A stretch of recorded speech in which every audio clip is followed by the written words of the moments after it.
A Tortosa, a l'estiu, fins i tot es pot muntar una platja dalt d'un escenari. Hi poden anar joves de tot el món i posar-se a ballar com a bojos. I és que aquest estiu el ballarí i coreògraf tortosí Roberto Olivan ha tornat a organitzar a la seva ciutat, i ja van 4 edicions, un nou taller internacional de dansa contemporània. Un centenar de joves de més d'una vintena de nacionalitats han assistit durant 2 setmanes a les classes que han impartit 11 ballarins professionals. Els visitem. Jo penso que el Roberto Olivan porta una dansa molt canyera, es pot dir, molt jove, molt atlètica.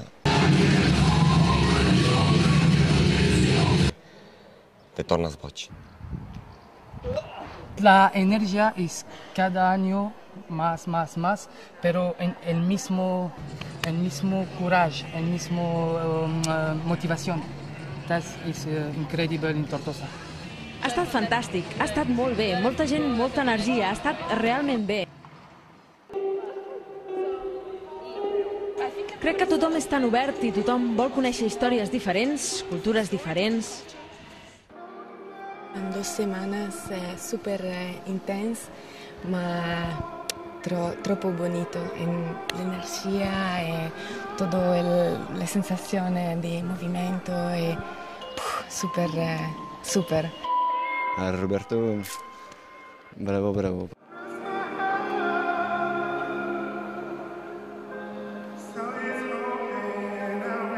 Mira, com m'ha anat la vida a mi, a nivell professional, doncs he tingut contacte amb molts països.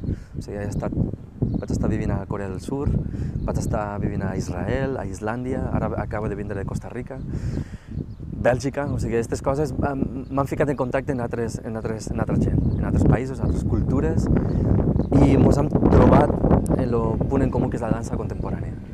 Llavors, te'n dones compte que la gent té una mateixa passió, però que també té ganes de fer coses una mica diferents. Tothom té aquestes ganes d'entrar en contacte amb la natura i de sortir una mica de les grans ciutats.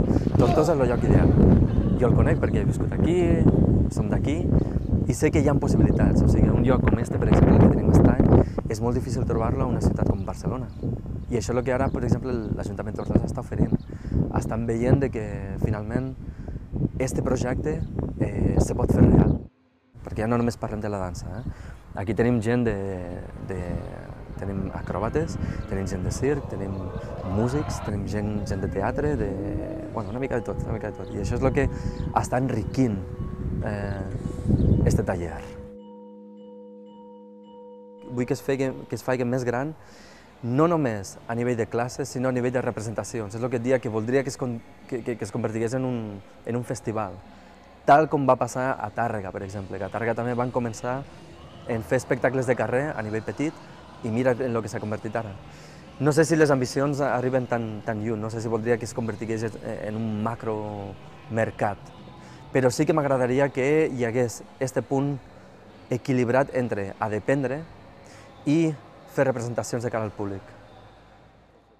A comparació de la resta d'Europa, Espanya té una mica de dèficit en quant al que és la dansa.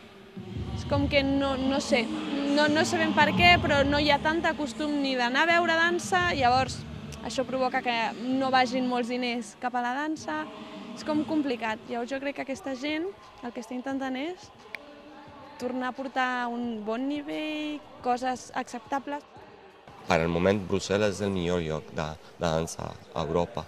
Tothom voleu anar a Brussel·les, però el Roberto Olivan porta Brussel·les per acá i clar, és gent de tot el món que de Brussel·les viene a Tortosa. Este año es más que el primer año porque ahora tengo 100 personas y el primer año tengo 25 y el próximo año tengo 250 y es súper difícil porque toda la gente aquí tiene un cuerpo de bailar, de movimiento. Tengo no problema con la gente de flamenco, porque tengo un mensaje universal de bailar de la estrada, está abierto para todo el mundo. ¡Viva España! I Crec que la cultura bàsicament influencia la manera en què et comportes, i la dansa és una expressió de comportament.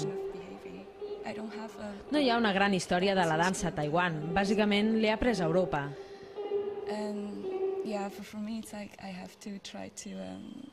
Per mi és com que he de conservar el que sóc i intentar mantenir el que veig. Sí, és en el que estic treballant ara.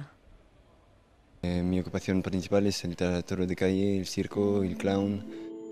Que yo soy nómada, no tengo casa y bueno, me gusta un montón de ir a un sitio, hacer algunas cosas, después de ir a otro lado del mundo y hay una libertad dentro de este mundo que para mí es increíble.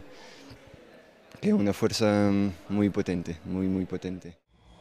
Hi ha una cosa per a mi que falta a la vida quotidiana normal, perquè estem pensant molt en tot el material, en què és el meu, quan puc tindre i tancar les portes. Una mica sento això. En l'art, jo crec que tenim la possibilitat de mostrar una altra manera de veure la vida. Llavors, el que s'està vivint aquí, i trobo que el que està tenint bastant d'èxit, és que la gent ve aquí per a dependre i per a compartir coses.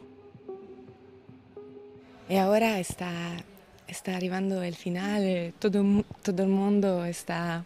¡No! Però trobo que la riquesa que pugui adquirir bàsicament és perquè continuem sent nòmades, perquè continuem viatjant i perquè continuem alimentant-nos del que està passant arreu del món.